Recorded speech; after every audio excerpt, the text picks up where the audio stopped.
Hey, welcome to Found With UI TV. Today we're gonna attempt to fix this. You see this gap here?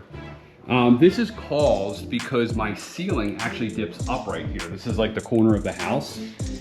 You can see it's tight, but unfortunately because of my ceiling, I have this gap up here. You know, I could have pushed this up to the ceiling, but then I would have seen, you know, there would have been a gap. You would have seen the gap here. I think this is probably the right way to do it, keep everything level. Now, one thing I'll say is if you're thinking about doing crown molding in a kitchen like this or having your cabinets go all the way to the ceiling, first thing you should do is probably check and make sure your ceiling is flat. Not really level, but flat. Well, probably flat and level. This is something I wish that someone would have pointed out to me or I would have known before I did this, because I wouldn't have went to all the way to the ceiling with the cabinets, with the trim. I probably would have kept them down a little bit. Now thinking about that, maybe I could have probably brought it down lower. So this is my idea. What I'm gonna attempt to do is get a piece of wood and I'm gonna cut it in a wedge. All right, so the first thing we need to do is determine how big is this gap. Put my tape measure in there and I'm not able to read it. So I'm gonna sort of cheat a little bit here. I'm gonna put a piece of wood up here to the ceiling very carefully. I don't wanna mark the ceiling because if you know anything about the ceiling paint, once you put a mark on it, you can like never clean it off. You'd have to like paint it. Now, this is our mark off the ceiling. And then we're gonna use that. We're not even gonna use a tape measure at all. All right, so this is the piece we're gonna use, right? So imagine this is just cut into a wedge. So first thing we're gonna do is take this measurement here. So this measurement that we have right here and just translate it onto here. So do it a couple different ways. Just gonna line it up and make a mark. Okay. All right, now we have a mark here. All right, so then we gotta decide how far is this wedge gonna go in? Where's 0 gonna be? So we know this is the widest part. So we're gonna try to push the wedge in as far as possible. So I'm just gonna pick an even number, 51 inches. Okay, so that gets us around over here. Like I said, once we put it in, we're gonna put a bead of caulk up there. So that should hide that gap that's there. Like this gap is okay for caulk, but like this gap is not. And this gap down here definitely is not good enough. It's definitely too big for caulk. So we wanna go in as far as we can where caulk won't fill it. So I'm gonna say around 51 inches. So I'm gonna cut it like 59.25, make that my 0. And we're gonna take something like this long, straight edge, line it up on the 0, and then line it up here. And that's why you want to probably go a little bit beyond, because you can see I'm not going to have anything there. So you probably want to go a little bit beyond it. And this is going to be my wedge. Okay. Take a sharp pencil, something like, you want to use a mechanical pencil, and we're going to draw our line. Okay, see it goes all the way to 0, all the way up to whatever, I don't know, maybe a 1/4 inch. Now what we're going to do is we're going to take this to the table saw, and we're going to cut it. Hopefully, we get it the first try, but what I'm gonna do, one thing I'm gonna be very careful of is when I line my table saw up, I'm not gonna cut this line off. I'm gonna line my blade up like here, here and here, so that the blade is cutting here so that I'm left with this entire piece of wood. If I was to cut right here, I would actually cut off some of the material that I need. So be very conscious of the blade. Run the blade on the right side, because this is the trash side, this is the good side. Run your blade on the right side of this all the way down until you get to basically 0. All right, so this is the sliver that we made, okay? I wanna point out, you could still see, if you look closely, you could still see the pencil mark on there. Like I said, we really wanted to make sure we kept the pencil mark. We wanted to keep this as big as possible, but you could see, you know, it was a pretty precise cut. You know, until we get right down to the end, I sort of really kissed the saw until like it was almost paper thin.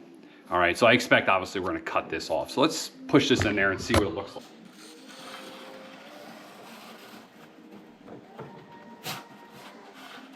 This is what we're working with. So you can see it, the ceiling is bumps down here, bumps up there. That's why you see like kind of a bigger gap. And then it gets really tight right here and then bumps up again. So this is very frustrating. But I think what I'm gonna try to do is I think that might be what I'm working with. And instead what I'm gonna do is just make a mark right here and cut this, right? And we did the front first because this is what you're gonna see, and then I'll just fill this in using the same technique. All right, so next day, we're gonna actually install this. So I cut the length, and to hide the end grain, what I usually do is I use like some spackle or something like that, and I put that on the edge of, you know, whatever is gonna be seen, and then I sand it. So that's just basically spackle on there. I use this Dried-X. I'll put a link to this down below. Now what we're gonna do is we're just gonna basically put this in there, right? We're gonna start from the left. You see I did put some tape up there because that's gonna help with the next step. I'm gonna use a little bit of liquid, wood glue. You don't have to use the green one, you use red one, it doesn't matter. I just get this one because it's like the best. And we're gonna be very clean with the glue because we don't wanna get this on anything. Because if this glue dries, it's like, it's almost like impossible to get off. It's like the good thing and bad thing about this one. It's good because it's like waterproof, it's like great, but if you get it on anything, it like doesn't come out. It doesn't come out even out of clothes. I'm gonna like very sparingly, I'm gonna put this on. A little bit. I'm even gonna like wipe it. I really don't think we need, this is gonna be in there with pressure. This is just to kind of make that bond. Just gonna slip this in.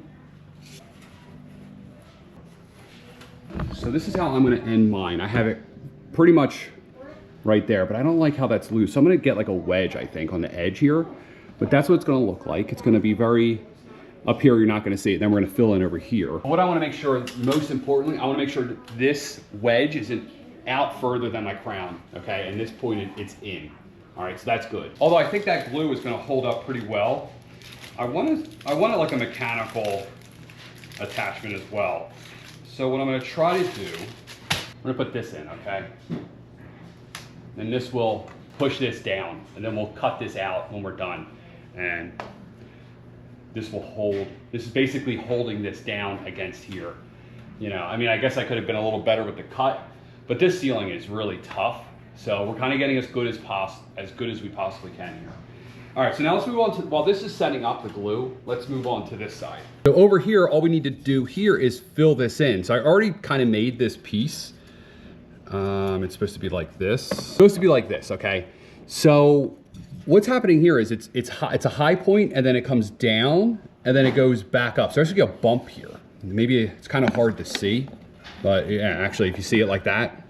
So what I did was I cut a piece, and then I got a palm sander. I basically just removed that material so that I had that bump in, all right? If you could see that there, all right? So what I'm gonna do here now is basically put it in there, line it up here and make a cut, just a straight cut, and then we'll fill this one in. This one's a lot tighter, so I don't think we're having the same problem with this one moving around as we do with that one. So I'm gonna measure this and cut it. So now we'll do the same thing with this one. You can see this is cut and it's perfect. All right, so put a little bit of glue and I'm gonna put it on the bottom. That's too much, I think. Also gonna kind of put it to the back as well so it doesn't squirt out the front. Clean my hands because we don't want to touch this ceiling with glue on our hands. All right, and then we are going to fit this in. Gosh, that's tight.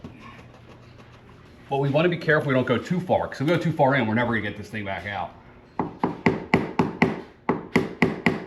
Ah, perfect. All right, so that's what we're working with right now.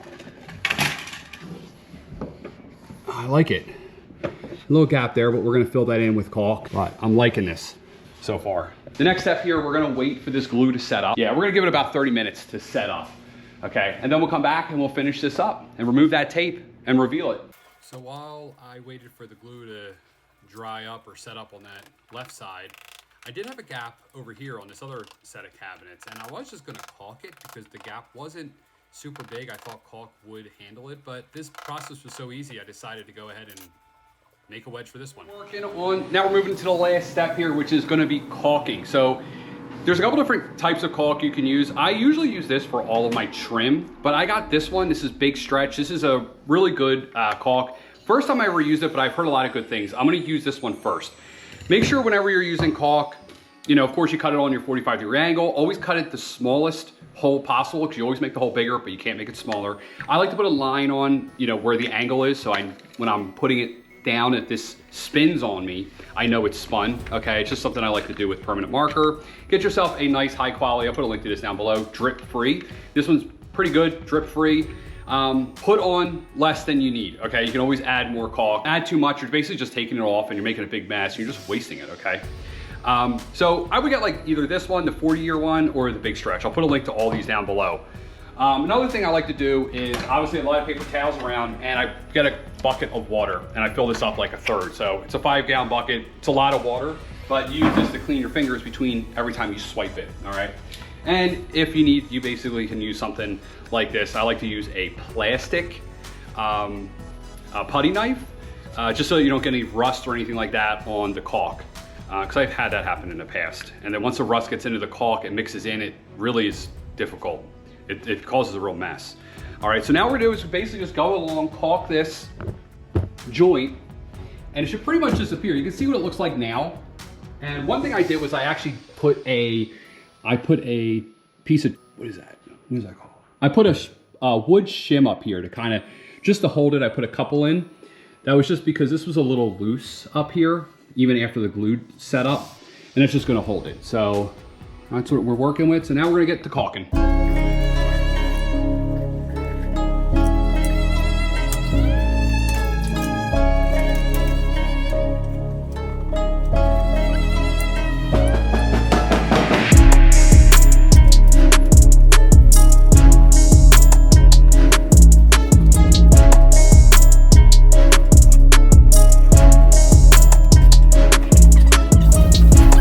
So this is where we are going to end it. I'm gonna let this caulk dry or set up.